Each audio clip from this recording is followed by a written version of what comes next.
Christopher Wray's been out there a lot recently, and I can't help but notice that he's been out there a lot recently, Aaron. I don't remember the last time I saw a television interview with him over the last couple of years. I can't get him off my TV now. What's going on with that?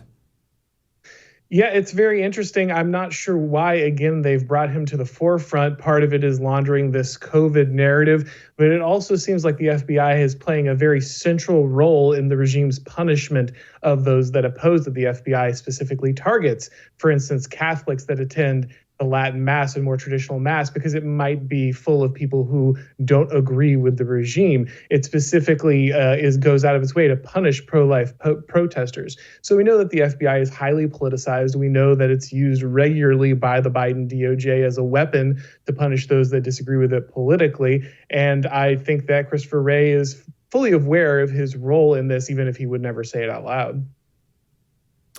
What do we do with this organization? What can we do? Now, I know what I want to do, obviously. I would like to delete it off the planet, but that's probably not realistic given the low-T GOP, that's the opposition party. What can we do?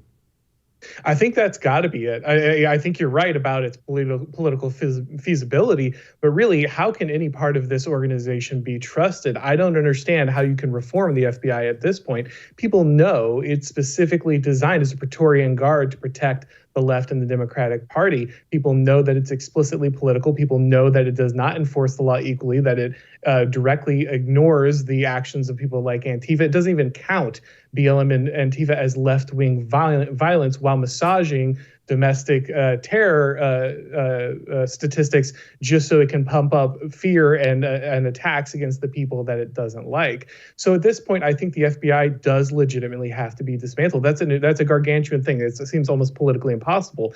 But at this point, any GOP member, any Republican who's not talking about this simply isn't worth their salt. Yeah, well, sadly, that's probably going to be pretty much all of them. All right, Aaron, I have to admit something. I call it the system, but I think what you call it is actually better. You call it the total state. I've brought that up a bunch. I love that it's really, really appropriate for what we have. And you have something new up on your Substack about the total state. What is it?